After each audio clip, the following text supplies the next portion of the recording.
Enfocarte en encontrar lo que la vida te tiene como regalo, lo que la fuente, Dios, la energía, el universo desea de ti.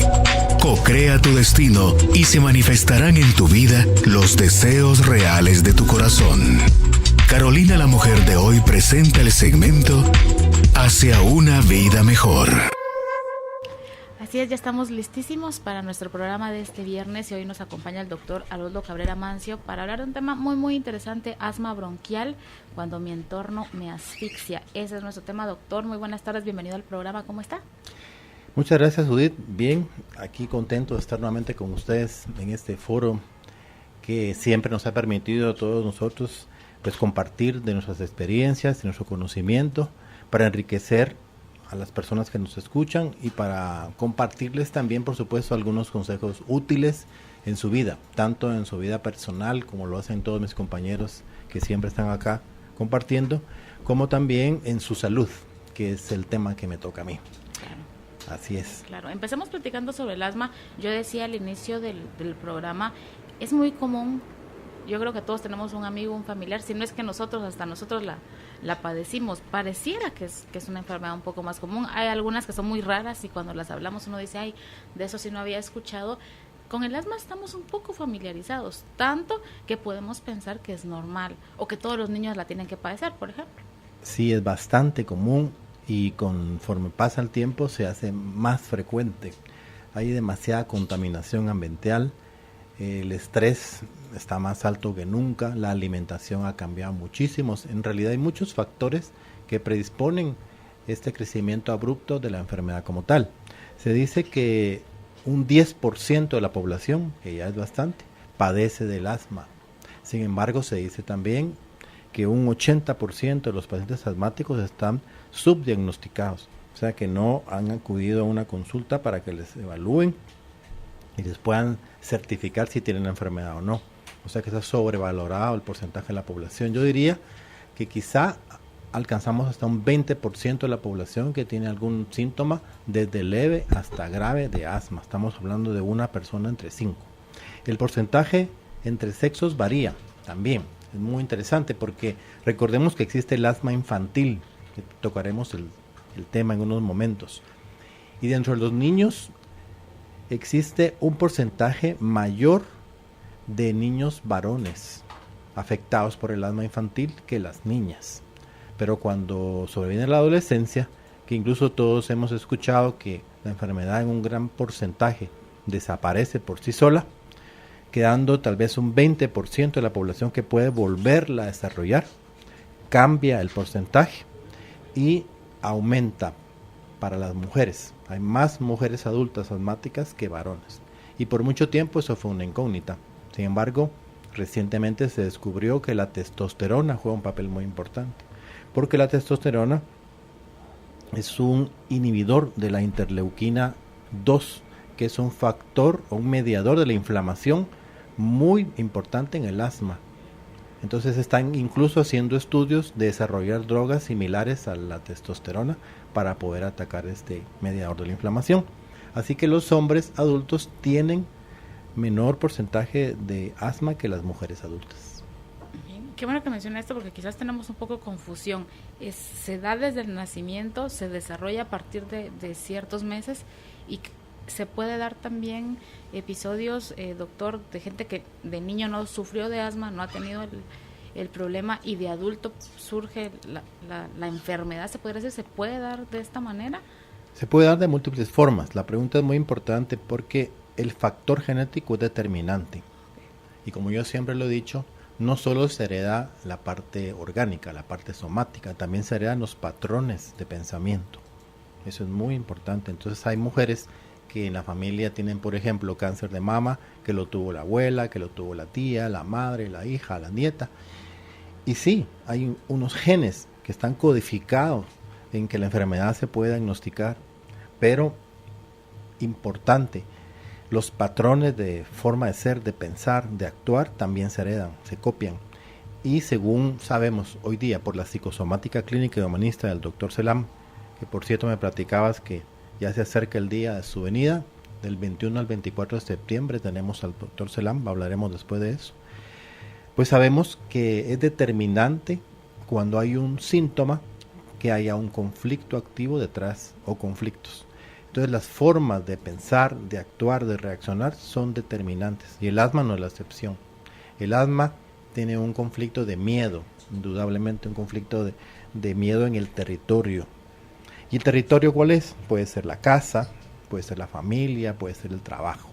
Por lo general, el territorio, entre comillas, de las personas que manifiestan asma es un territorio tóxico, en donde la atmósfera está enrarecida, donde cuesta respirar, donde hay muchas personas, donde hay aglomeraciones, donde el espacio es muy pequeño, donde no tengo mi espacio, en donde soy amenazada muchas veces por algún familiar o por algún compañero que coexiste en el mismo espacio. Entonces esa amenaza, esa aglomeración de gente puede amenazar mi supervivencia, y esa amenaza de mi territorio es el conflicto básico del asma, que tiene que ver con bronquios. También mencionamos en el pasado el tema de las broncas, bronquios, broncas. Entonces las personas que están constantemente en una bronca de día y de noche, permanentemente con sus congéneres, con sus similares, con sus familiares, compañeros, también tienden a desarrollar patologías bronquiales. Bronquitis a repetición o asma también bronquial, que se llama, que tiene una particularidad de mucha inflamación en el bronquio, de mucha secreción de moco. Por supuesto, cuando hablamos de factores alimenticios, también, porque sabemos que existe el factor alérgico. Entonces podemos hablar del asma alérgica. Y acá es bastante sencillo de entender y de explicar. Es un asma que obedece a un factor externo, principalmente aeroalérgeno se llama, o sea, polvo casero, pelos de animales. Muchas personas con mascotas pueden desarrollar asma debido a una alergia al pelo de su mascota. Ácaros también, que son artrópodos microscópicos que cohabitan en las casas, en las alfombras, en las almohadas. Por eso es tan importante cambiar cada cierto tiempo la ropa de cama, porque ahí se acumulan ácaros que también pueden producir asma alérgica.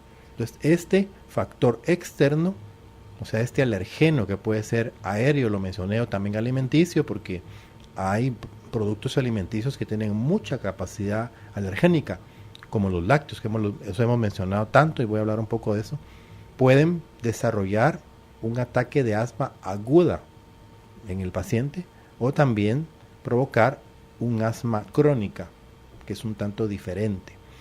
Un ataque agudo se presenta cuando la persona entra en contacto con el alergeno que le provoca el mal e inmediatamente monta una reacción inmunológica exagerada, actúan todos los mediadores de la inflamación y la persona manifiesta los síntomas típicos del asma, que es la broncoconstricción. El bronquio tiende a cerrarse. Es difícil expulsar el aire. Pueden ingresar el aire a los pulmones, pero no lo pueden sacar. Y eso provoca una angustia, un sofoco que puede ser mortal. Ese es un ataque agudo. Pero también hay personas que se exponen a pequeñísimas cantidades del alergeno, ya sea aeroalergeno o también alimenticio, y conforme pasan los días, las semanas, van desarrollando reacciones inmunológicas, pero no tan altas como una reacción aguda. Y esa reacción inmunológica leve, constante, permanente, produce una inflamación. Y el terreno inflamatorio es la base de la mayoría de las enfermedades crónicas. Entonces esa inflamación va a determinar que la mucosa respiratoria tienda a producir moco.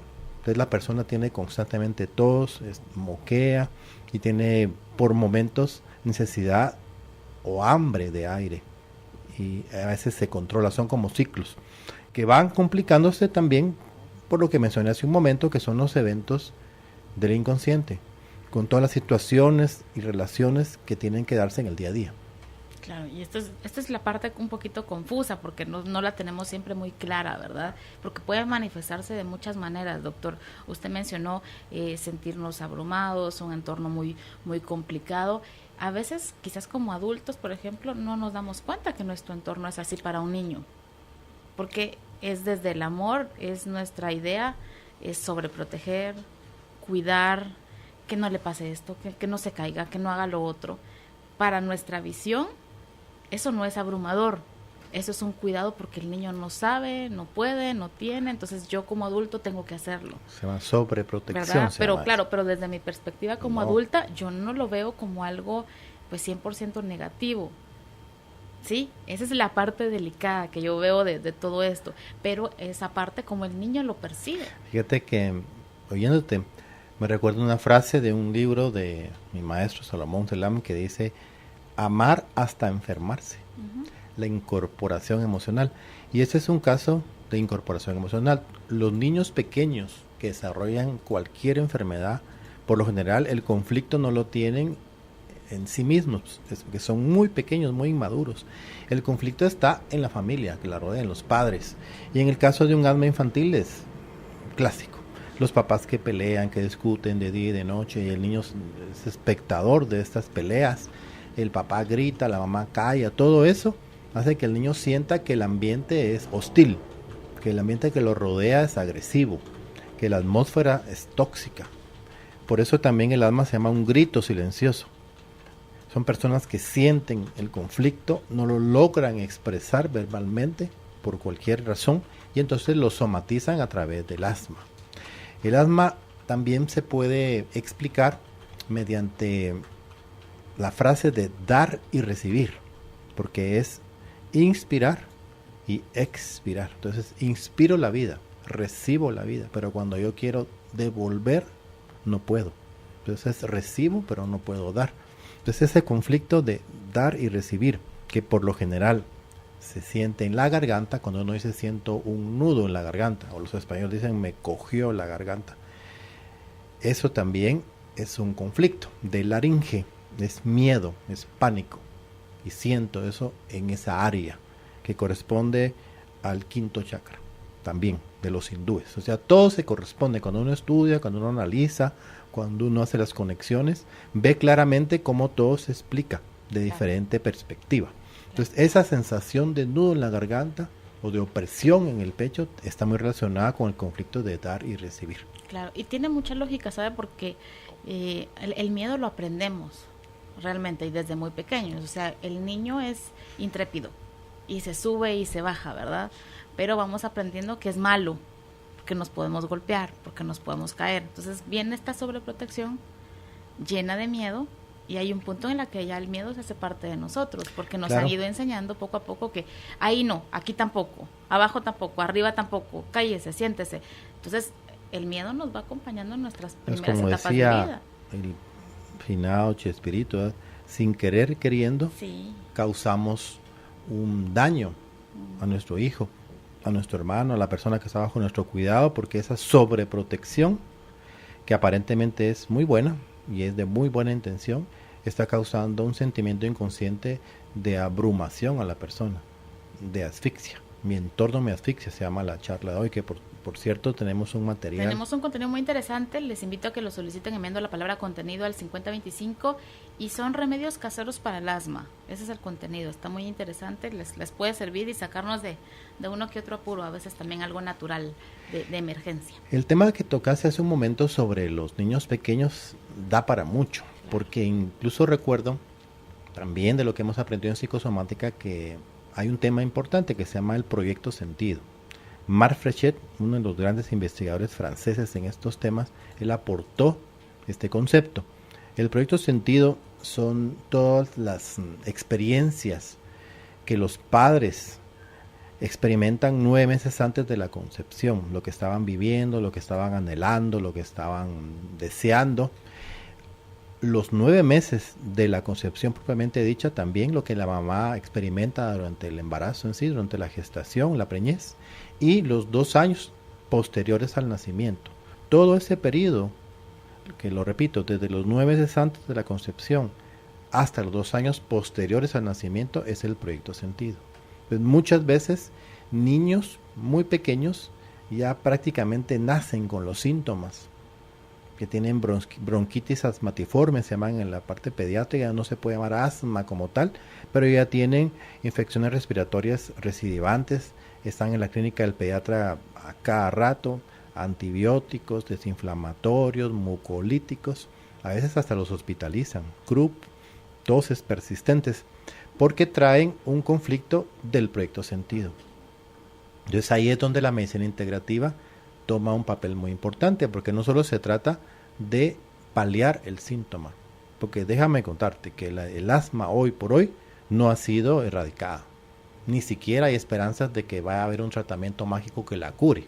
Se puede controlar, entre comillas, se puede estabilizar, como convencionalmente pues con los famosos inhaladores, que son broncodilatadores, que se utilizan momentáneamente cuando sobreviene la crisis de la broncoconstricción, cuando la persona, debido a una emoción muy fuerte o debido a que hizo un ejercicio más de la cuenta o se empezó a reír, quizá solo con reírse, muchos de ellos empiezan a sentir la broncoconstricción, se escuchan las famosas sibilancias, que es el pito que se escucha incluso cerca del paciente, no digamos con el estetoscopio. Y esos pacientes siempre tienen el inhalador en la bolsa, porque ya son pacientes crónicos que desde muy pequeños padecieron del problema e inhalan el broncodilatador. Este tiene un efecto bastante rápido, relaja las fibras de músculo liso de los bronquios y permite que nuevamente la respiración vuelva a ser normal. Tan solo por unas horas, 4 horas quizá. Incluso mucha gente que ha sido asmática, que ha tenido crisis, que ha parado en el hospital desde pequeña, siempre andan con el inhalador en la bolsa y se vuelve un hábito, y cuando no lo llevan entran en pánico y podrían incluso hasta ese mismo pánico desarrollar una crisis asmática. Entonces tienen que andar con su inhalador en la bolsa. Algunos que no mejoran con el inhalador, con el broncodilatador, ya usan esteroides, que son pues el tratamiento estandarizado el día de hoy, el gold estándar, los esteroides tanto orales como inhalados también. Y lo que hacen es desinflamar el bronquio, porque el bronquio no solo tiene el problema de que no se abre debido a esa broncoconstricción, sino también la mucosa bronquial se edematiza y asimismo produce exceso de moco. Entonces todas esas tres cosas juntas hace que el paciente tenga un conflicto grave en la respiración. Se agotan sus músculos. Por cierto, hablando de todo un poquito, hay una técnica interesante. No sé si en Guatemala habrá alguien que la practique, pero si no, dejo el tema para que alguien se interese. Es una técnica de tipo fisioterapéutica, que podría muy bien aprender los que están estudiando el tema, que les interese, la técnica Buteyko. La técnica Buteyko, originalmente de Rusia, llamada también la técnica de la sofocación siberiana, imagínate el nombre. Simplemente lo que dice es que debemos de aprender a respirar con menor cantidad de aire, porque normalmente somos hiperventiladores. Estamos acostumbrados a inhalar grandes cantidades de aire que realmente no necesitamos. Entonces, con esta técnica, que por cierto lleva un entrenamiento gradual, progresivo, la persona aprende a respirar con mucho menores cantidades de aire. Y eso hace de que el manejo del CO2, el anhídrido carbónico, sea superior, que por el efecto Bohr que se da a nivel de los glóbulos rojos, el desprendimiento de las moléculas de oxígeno sea más eficiente. Entonces la persona con menos trabajo muscular, con menos esfuerzo, puede respirar y puede dominar incluso una crisis de asma, porque está acostumbrada a respirar con menos aire. Entonces esa técnica es muy interesante, me parece que se debería de practicar, de enseñar como parte del tratamiento integrativo del paciente con asma. Algunas personas que desde muy pequeñas padecen de asma, se habla mucho, algunos médicos lo hablan, que más o menos a partir de los 7, 8 años empieza a mejorar la condición como parte del crecimiento. ¿Es esto así?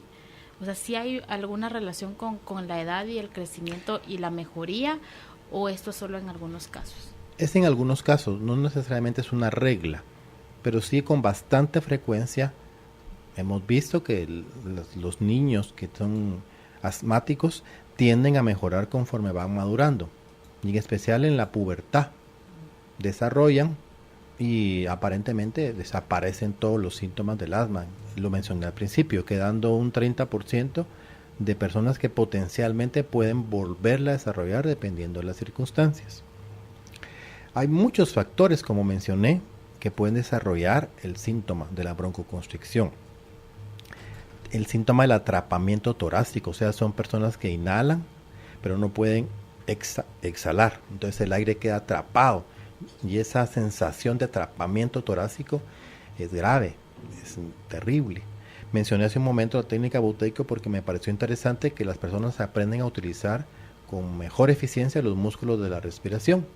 Y el músculo de la respiración más importante es el diafragma, que es lo que menos aprendemos a usar con la respiración.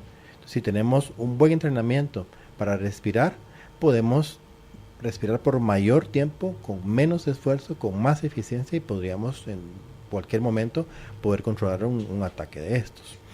Pero sí es cierto, el desarrollo es un factor que indudablemente mejora la condición de los pacientes que son asmáticos desde niños, definitivamente. Entonces es un como consuelo, le dicen, bueno, mire, cuando desarrolle, que lo más seguro es que se le va a quitar, tenga paciencia.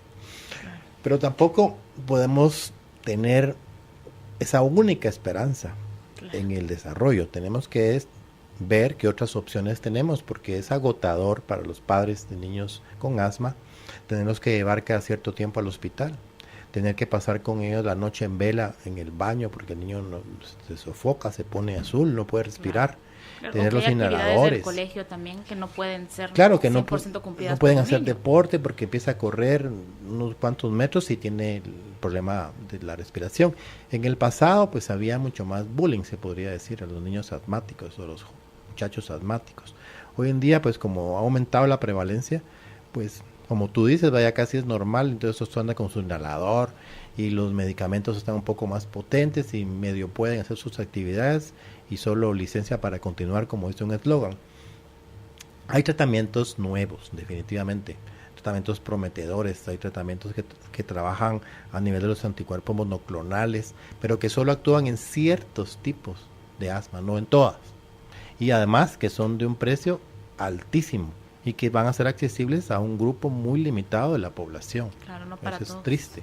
Igual algunas artritis, que también por ahí va la investigación, que los medicamentos normalmente, te imaginas, para algunas artritis que se manejan con estos medicamentos, cuestan al mes $400, barato.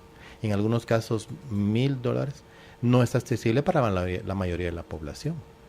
Y este tipo de medicamentos está en investigación, indudablemente que mejora, porque no lo vamos a negar, algunos tipos de asma, pero que son muy lucrativos para las compañías que los fabrican, pero son prohibitivos para la mayoría de la gente. También hay técnicas como la termoplastía bronquial, no sé si en Guatemala lo están haciendo, que también es muy prometedora y que no es más que a través de un broncoscopio calentar a cierta temperatura el músculo liso del bronquio para poderlo manejar más fácilmente, para que no tienda a tener esa fuerza de broncoconstricción, para relajarlo. Entonces se remodela, por decirlo así, la musculatura bronquial, y eso también ha dado muy buenos resultados en algunas patologías. Todo es algunas, porque cuando nos vamos a la psicosomática también hay casos impactantes de personas que a través de una sola sesión de psicosomática, identificando qué es lo que me da pánico, qué es lo que me ahoga, cuál es el temor que tengo a la vida.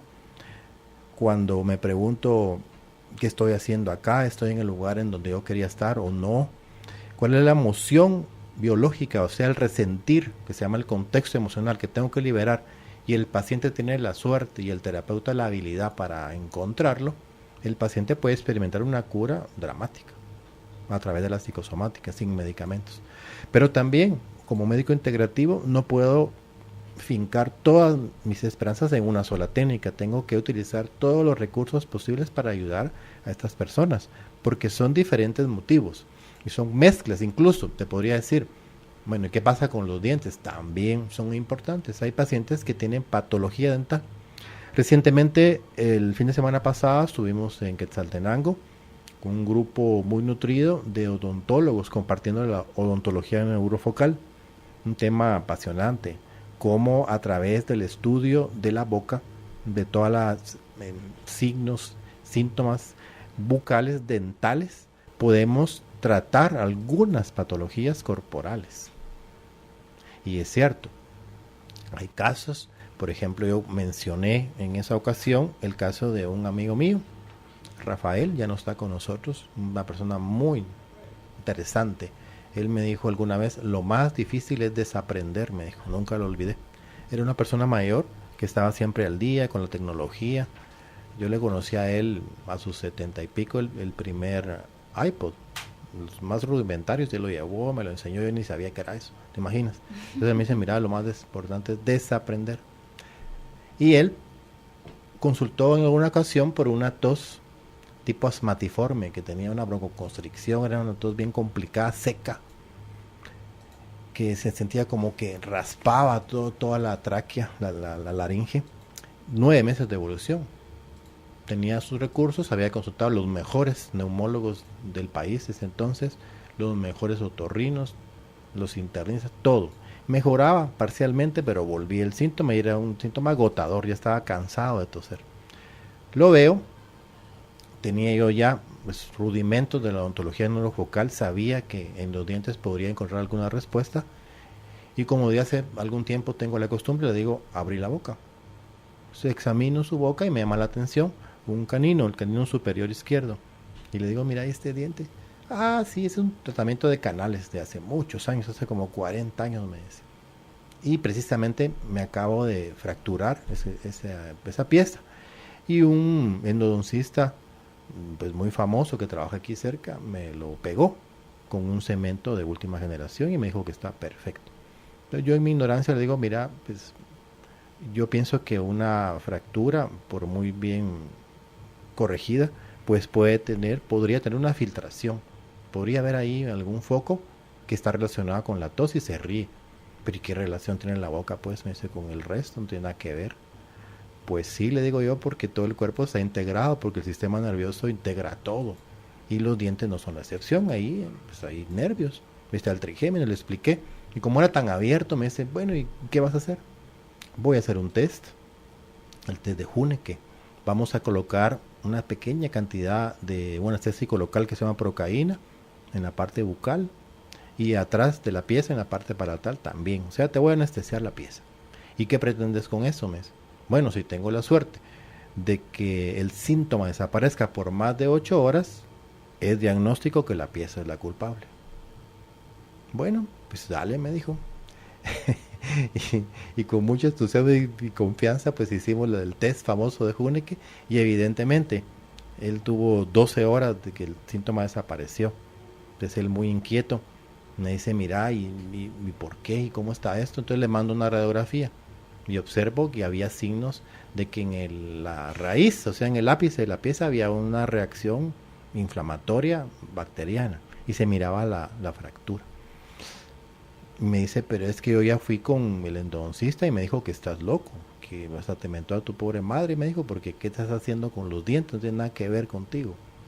Y le digo, bueno, hagamos el test de nuevo. Si vuelve a repetirse el fenómeno, yo te puedo garantizar 100% que es la pieza. Y efectivamente, colocamos de nuevo la procaína en la encía, en el ápice de la pieza, por bucal y palatal, y esta vez el síntoma desapareció 2 días. Pues él regresó muy convencido, me dijo, sí, tienes toda la razón, ¿qué hay que hacer? Pues lo mandé con un cirujano maxilofacial, amigo mío, le extrajo esa pieza, tenía un absceso con un olor a cadáver que me lo contó el especialista, le hicieron su respectiva limpieza, legrado, y el síntoma desapareció de por vida. Luego se rehabilitó, pues eso ya es otro tema, que es controversial entre los amigos odontólogos, qué hacer en esos casos, pero esto que estoy contando es verídico, lo tenemos documentado, ahí está la radiografía, y lo traigo a colación porque hay otro tipo de conexiones, no solamente una, a veces, y depende, como dice otro de mis maestros, puede haber una relación muy clara psicosomática, que la suegra vive en la casa y que se vive metiendo que con la señora y que le dice que así no se lavan los calzoncillos, que los cuellos tienen que estar planchados de tal manera, que esa comida no le gusta a mi hijo y esa de no acabar, y ese ambiente tóxico pues determina que la persona viva con asma, porque además esa persona es bastante sumisa y la suegra tiene un carácter que parece Napoleón. Bueno, ahí está muy claro, pues entonces claro. Ahí platicamos y digamos, hacemos consciente el conflicto, platicamos con el esposo, le sugerimos de que mejor vivan aparte y santo remedio, en algunos casos. Otros casos, pues que el test de alergia salió ácaros. Bueno, pues entonces trabajemos con bioresonancia y la bioresonancia tiene un 90% de curación en alergias y la persona supera el problema. Tengo tantos casos, les puedo contar, pero no todos. Otros que mire lo que usted tiene es una intolerancia y bueno, tienen un problema de alergia a la caseína, que vamos a hablar del tema, que es la proteína de la leche, porque no es la lactosa. Todos hablan de la lactosa, entonces compra leche sin lactosa y ya. Porque ¿por qué le vamos a quitar la lechita tan importante, tan sabrosa y que tiene mucho calcio al pobre niño de 15 años? Y le digo, mire, sí es cierto, pues la leche es el alimento completo por excelencia y el mejor alimento del mundo, pero para el ternero. ¿Dónde ha visto usted un mamífero que amamante a sus crías después de destetados? Jamás, y menos con leche de otra especie. Así que este problema no es de un azúcar que se llama lactosa. Este problema es de la proteína. De ahí voy a explicar. La beta-caseína, que es la proteína de la leche que se presenta en un mayor porcentaje, un 30%, tiene dos tipos, la A1 y la A2. La A2 es la beta-caseína original, es la beta-caseína de los búfalos, de las cabras y de algunos tipos de vacunos como las razas Jersey. Y esa A2 se ha visto que tiene virtualmente nula capacidad alergénica en las personas, pero casi no se consume porque es más cara. Entonces la leche los productos derivados que nos llegan son de beta caseína A1, y la A1 es una caseína que evolucionó, así como a una caricatura del pasado que evolucionaban los personajes, y esas evoluciones genéticas, esos cambios en su conformación estructural hace que la caseína sea tremendamente alergénica en un montón de personas y que puedan producir, no digamos asma, gastritis y rinitis y todas las itis de todas las mucosas. Entonces en esos casos también se benefician eliminando de la dieta el alergeno, el alimento inflamatorio. Y así te puedo contar, claro. Pero cada caso es individual. Cada caso tenemos que analizarlo con mucha seriedad y no limitarnos a prescribir un broncodilatador, claro, o un esteroide para paliar nada más el síntoma. Claro, o a hacer las restricciones alimenticias también, porque así dicen que es, y cada caso, a veces aún dejando de comer sigue el problema.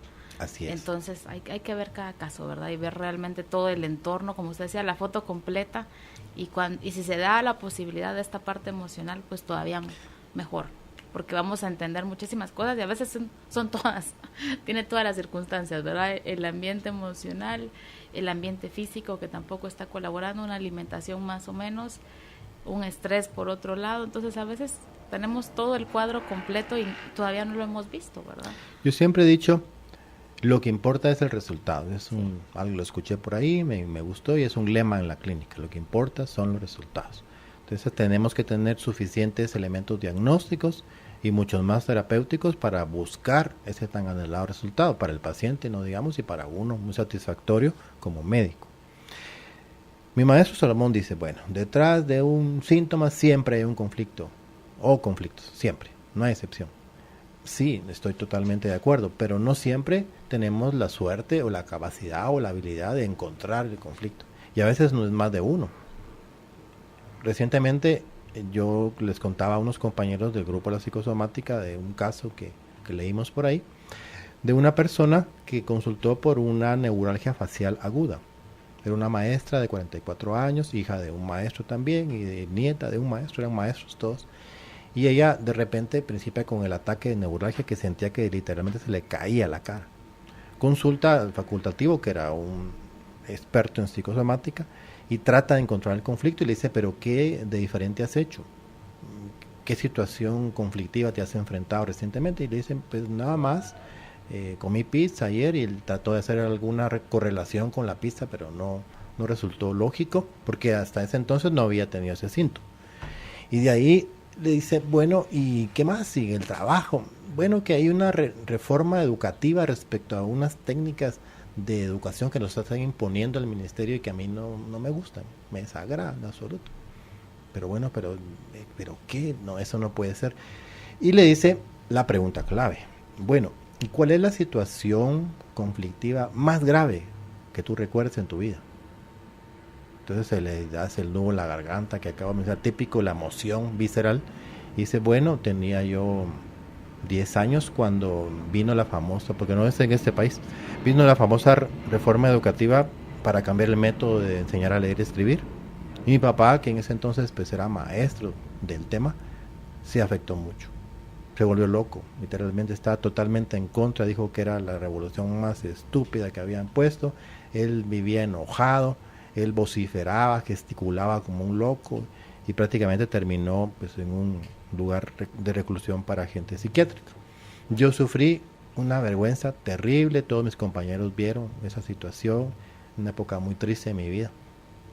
Entonces yo les compartía, miren qué interesante, porque al final el terapeuta dice, bueno, entonces hay un conflicto programante, que es ese evento de la infancia de la profesora, que si lo podemos entender, le dio vergüenza. Se me cae la cara de vergüenza, ese es el conflicto programante, y ella tenía neuralgia facial. Entonces cuando ella entiende esa relación, cuando el terapeuta le explica, mire, que lo que pasa es que usted, esa vergüenza que vivió de tan jovencita con su padre, la viene a revivir cuando hacen también una reforma educativa 44 años después. Y al hacer esa asociación, ya le a procesar el conflicto que se disparó, porque es un conflicto programante y uno desencadenante, que es el que le origina el síntoma. Claro. Qué bonito, se cura, mejora. Como mencioné lo de la señora que la suegra también, que estaba en la casa produciendo un ambiente tóxico, y mejora cuando ella se va. Y así puedo mencionar varios, pero no todos, como insisto. Entonces puede ser que no, mire, y su abuelita, no tengo memoria de ella, como aquí es muy común. Y las fechas, mire, cuando ella nació, pues aquí en estos países todos los libros de las actas, los registros desaparecieron.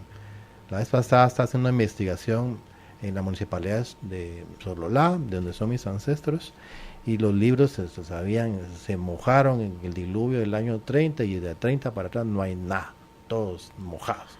Total que es complicado y no siempre uno obtiene la información, uno no siempre puede tener la suerte de hacer esas correlaciones tan interesantes para que el paciente se cure, y por eso, insisto, uno debe manejar otras cosas.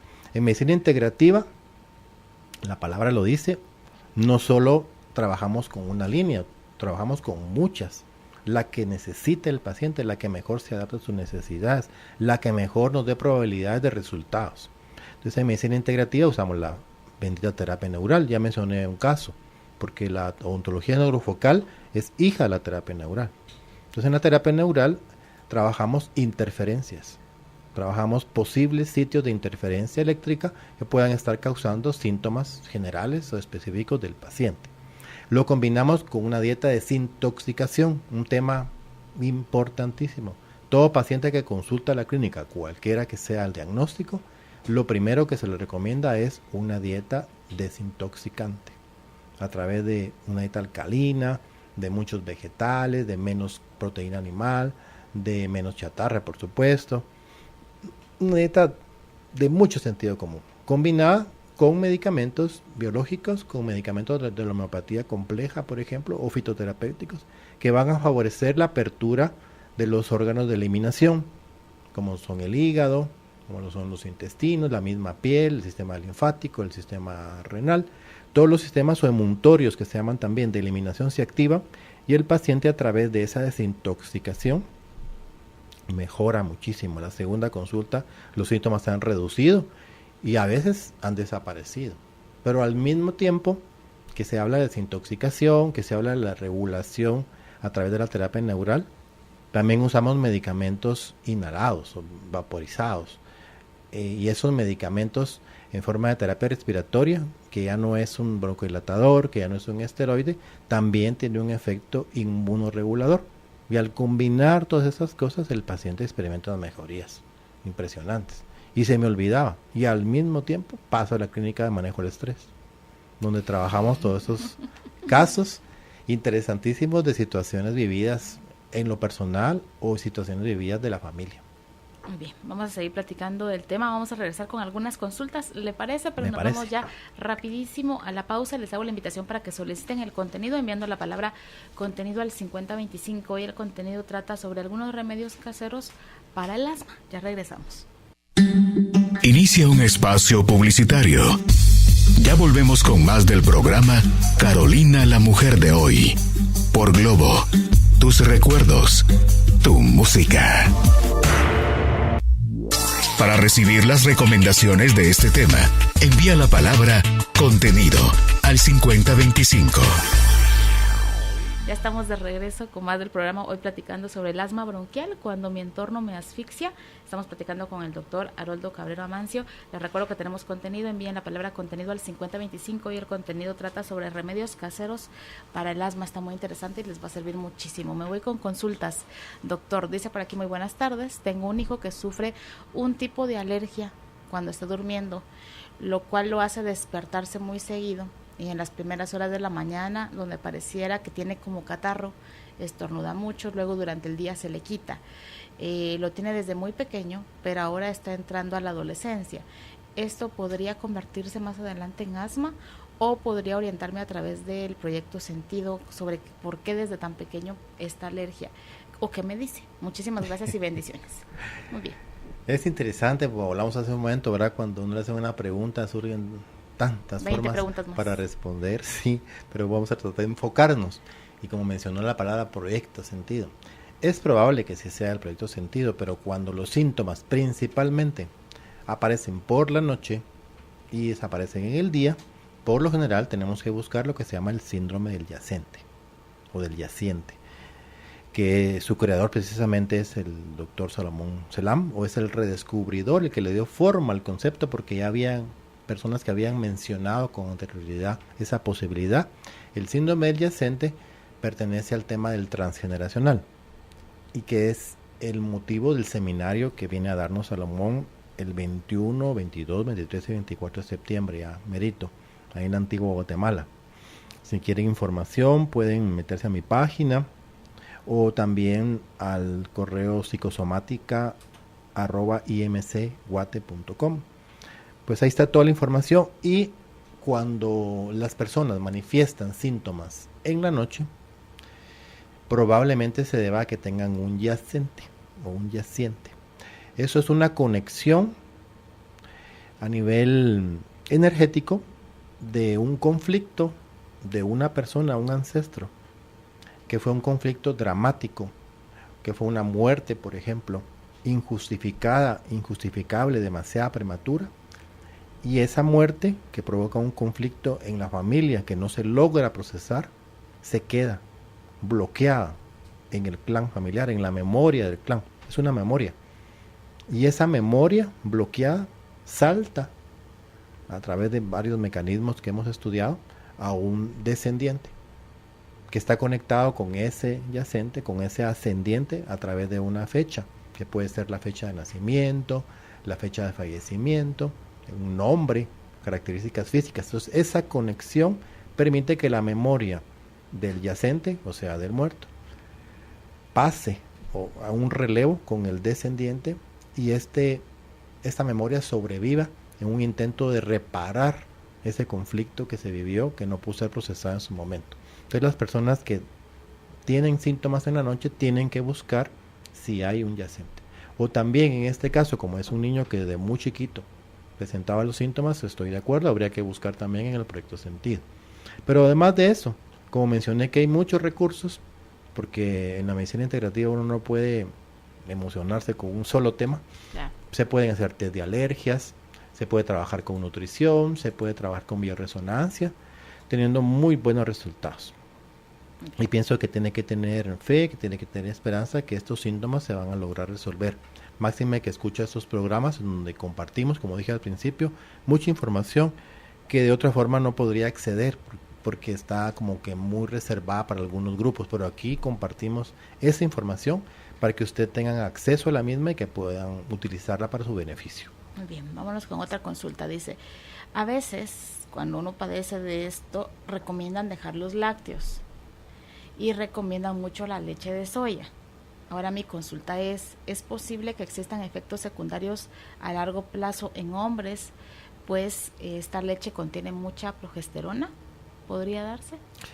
Totalmente falso. Este es un argumento que se esgrime por allí debido a intereses particulares de compañías que se dedican a la venta de la leche de vaca, que no estoy en contra de eso. Ya mencioné hace un momento que si tuviéramos acceso a una leche tipo A2, pues yo sería el primero que la consumiría.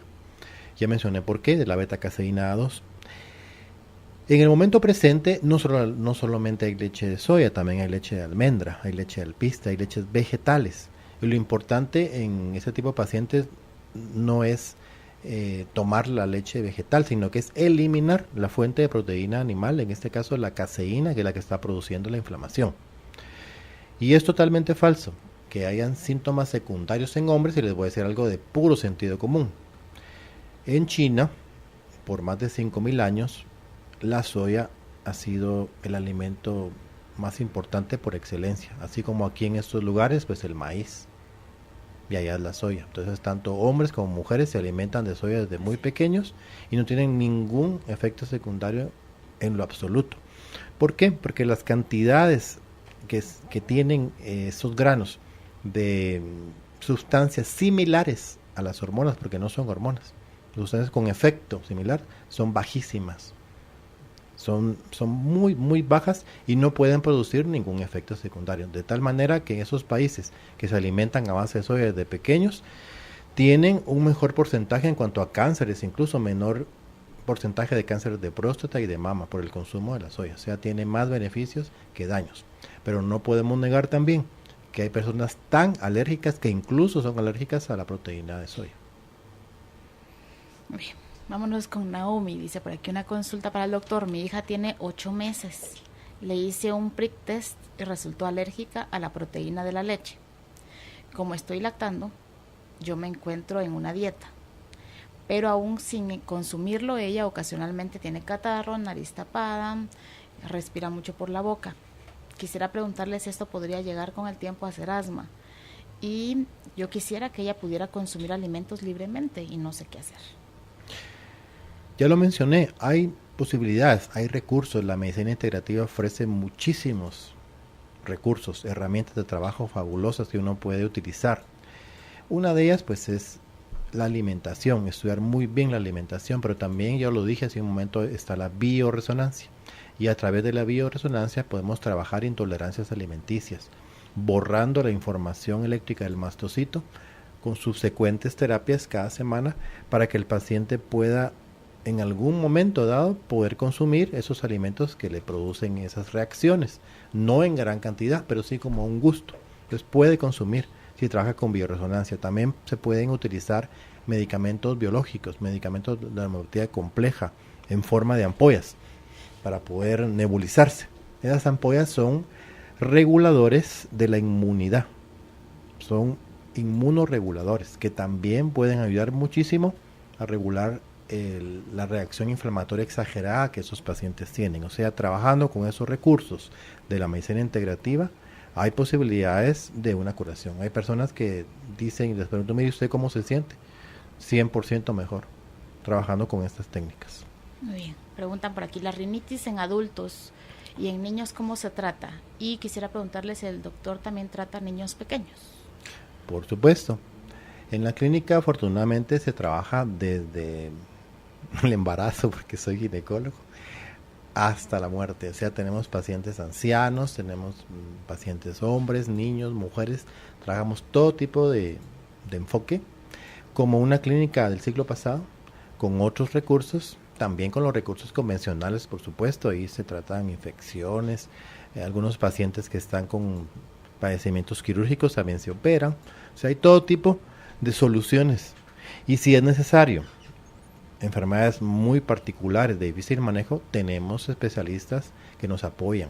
O sea, también podemos echar mano de compañeros especialistas que saben cómo trabajamos, que nos pueden dar un soporte para poder manejar a los pacientes de una mejor forma, con buenos resultados. Entonces sí vemos pacientes chiquitos. Bien. Pero la rinitis, doctor, ya que ya lo mencionó, ¿esa parte del asma o están muy ligadas o se puede tener uno las dos? ¿Tiene pacientes que tienen todo, el combo completo? La rinitis también se podría considerar como una alergia, como una enfermedad principalmente de origen alérgico. Y cuando hablamos de alergia, podemos hablar de las mucosas. Y cuando hablamos de las mucosas, y voy a ir terminando con eso, vamos a hablar del síndrome de inflamación de las mucosas. algo totalmente desconocido para la medicina oficial. Y es que lo que pasa es que si el paciente tiene síntomas de la esfera otorrinolaringológica, que es un trabalenguas, pues van con el otorrino y él les mira nariz, garganta, boca, oídos. Si el paciente tiene síntomas de la esfera digestiva, pues va con el gastroenterólogo, ya sea de esófago, estómago, colon. Si tiene un problema de recto, pues va con el proctólogo, y si tiene problemas de la vagina, va con el ginecólogo. Pero lo cierto es que todas las mucosas están interconectadas a través del sistema linfático asociado a las mucosas, de manera que la información que está ocurriendo en la nariz al mismo tiempo está ocurriendo en el colon y en la vagina. Por lo tanto, cuando un especialista de un tema muy específico de un tema da antibióticos, antihistamínicos, esteroides, está también trabajando un síntoma local, pero está afectando a distancia a otra mucosa. Y es por eso que personas que tienen rinitis también tienen gastritis, y también tienen vaginitis, y también son estreñidos, y también tienen proctitis. Entonces todas las itis, todas las manifestaciones inflamatorias de las mucosas están relacionadas. Y no es un invento mío, está publicado. Los que quieran les puedo mandar los artículos, la información. Eso no es nuevo, es viejo. Pero es un tema que no se maneja, es un tema que no se tiene presente. Y creo que es muy importante que lo sepamos. Muy bien. Mira, esta pregunta está muy interesante. Silvia dice: yo cuido a mi nieta de vez en cuando y en su estancia conmigo no le da tos. Solo es que llega su mamá a recogerla y empieza nuevamente el problema de la tos, hasta con flemas, cuando ha estado bien todo el día conmigo. ¿Qué pasará ahí? Muy interesante. Aquí sí me voy a arriesgar a decir que ese tema es más de la esfera psicosomática y que puede interpretarse muy fácilmente. La tos, además de ser un síntoma y que puede tener conflictos que lo sustenten, pues es una herramienta que se utiliza para repeler. Cuando los animales tosen o hacen un gesto como gutural, como de toser, lo que están haciendo es repeler, apartar a un posible depredador, a un posible agresor. Entonces la tos, eso significa, no quiero que te me acerques, te estoy empujando hacia afuera. Entonces hay que ver cuál es el tipo de conflicto que la niña tiene con su mamá, si es que lo logramos determinar, para procesarlo, para que el síntoma deje de tener algún significado.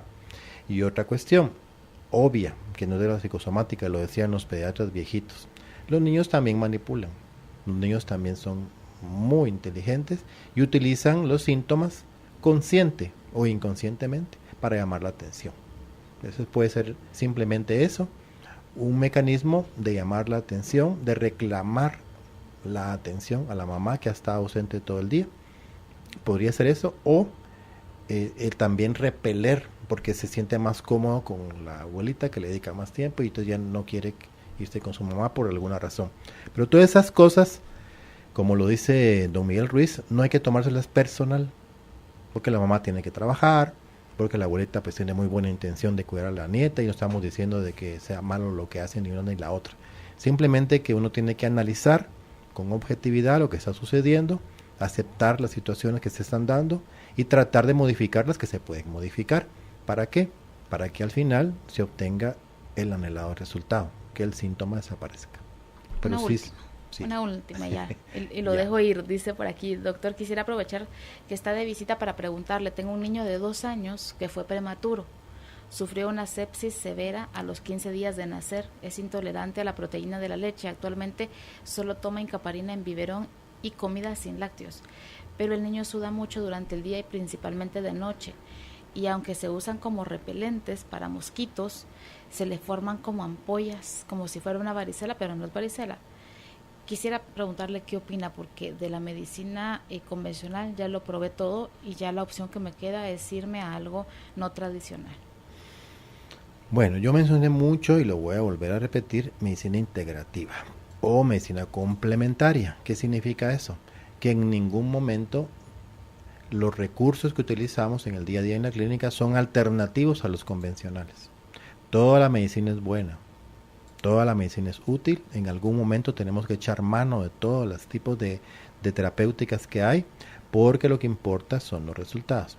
Ahora bien, cuando nosotros nos cerramos en defender una posición ciegamente, solo por el hecho de defenderla, por el hecho de hacerse sentir superior, de que yo soy mejor que el otro, ahí caemos en un error, porque la verdadera vocación del médico es procurar la salud de su paciente. Entonces, ¿qué pasa aquí? Lo dice la historia. Tuvo una sepsis a los 15 días de nacido. Eso significa que tuvo una infección generalizada, severa, que indudablemente necesitó o requirió del uso de antibióticos, y no antibióticos sencillos, antibióticos intravenosos muy potentes, que por un lado, y gracias a Dios, resolvieron la amenaza de las bacterias que producían la sepsis, pero también alteraron el microbioma, porque así se llama ahora, ya no es la microbiota, sino es la flor, no, que el microbioma. Al afectar el microbioma, esta es la hora que el pequeño no ha recuperado totalmente su capacidad inmunológica del intestino y está evidenciando síntomas que están relacionados con ese desbalance del microbioma. ¿Qué recursos tenemos en la medicina integrativa o complementaria? Pues la terapia microbiológica, que no es nueva. Ahí está la información. Son lisados bacterianos de cepas estudiadas hace más de 40 años que son un estímulo fabuloso para poder mejorar, recuperar y estimular la flora o el microbioma del intestino. Y son varios medicamentos. Con esquemas de la terapia microbiológica podemos mejorar muchísimo a este paciente. Muy bien.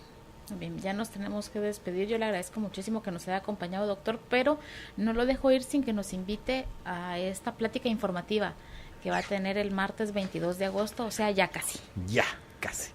Sí, efectivamente, hablamos varias veces del seminario que tendremos en la Antigua Guatemala el mes de septiembre, el 21, 22 y 23 y 24 de septiembre.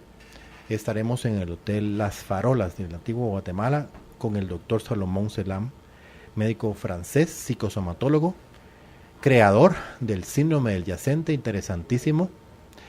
Y precisamente el tema que se va a tocar es ese, se llama la conferencia del transgeneracional, pero el doctor nos va a entrenar en todo lo que es el síndrome del yacente, con todas sus variantes, con toda su terminología, con las técnicas para poderlo diagnosticar y cómo usarlo también como herramienta terapéutica.